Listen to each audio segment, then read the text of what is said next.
ഉപ്പുതറ സർക്കാർ ആശുപത്രിയുടെ 75ാം വാർഷികത്തിന് ഓഗസ്റ്റ് 15-ന് തിരിതെളിയും.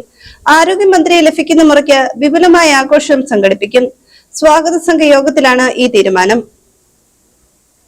കുടിയേറ്റ ജനതയ്ക്ക് ആരോഗ്യരംഗത്ത് കരുത്തു പകർന്ന ഉപ്പുതറയിലെ സർക്കാർ ആശുപത്രിയാണ് ഉപ്പുതറ CHC. നാടിനൊപ്പം സേവനം നൽകിയ ആശുപത്രി 75ാം വർഷത്തിലേക്ക് കടക്കുകയാണ്. ഓഗസ്റ്റ് 15-നാണ് ആശുപത്രി 75ാം വയസ്സിലേക്ക് ചുവടുവയ്ക്കുന്നത്. സ്വാതന്ത്ര്യദിനത്തിൽ പ്രധാന ജനപ്രതിനിധികളെ കിട്ടാത്തതിനാൽ തുടക്കം ലളിതമായി നടത്താനും അഡ്വക്കേറ്റ് സിറിയക് തോമസ് MLA കൊണ്ട് ഉദ്ഘാടനം ചെയ്യിക്കാനും യോഗം തീരുമാനിച്ചു. ആരോഗ്യമന്ത്രിയെ ലഭിക്കുന്ന മുറയ്ക്ക് വിപുലമായ യോഗം നടത്താനാണ് സ്വാഗത സംഘ തീരുമാനം. മന്ത്രി വരുന്ന ദിവസം നാടിന്റെ ഉത്സവമാക്കാനാണ് ജനങ്ങൾ കാത്തിരിക്കുന്നത്. ആലോചന യോഗത്തിൽ കട്ടപ്പന ബ്ലോക്ക് പഞ്ചായത്ത് പ്രസിഡന്റ് ബാലസിംഗ് അധ്യക്ഷത വഹിച്ചു. ഉപ്പുതറ പഞ്ചായത്ത് പ്രസിഡന്റ് ഷീലാരാജൻ, ബ്ലോക്ക് പഞ്ചായത്ത് അംഗങ്ങൾ, സാമൂഹ്യ സാംസ്കാരിക പ്രവർത്തകർ, രാഷ്ട്രീയ പ്രവർത്തകർ തുടങ്ങിയവർ പങ്കെടുത്തു. യോഗത്തിൽ ഏക അഭിപ്രായമാണ് ഉയർന്നു വന്നത്. Idukki vision news, Upputhara.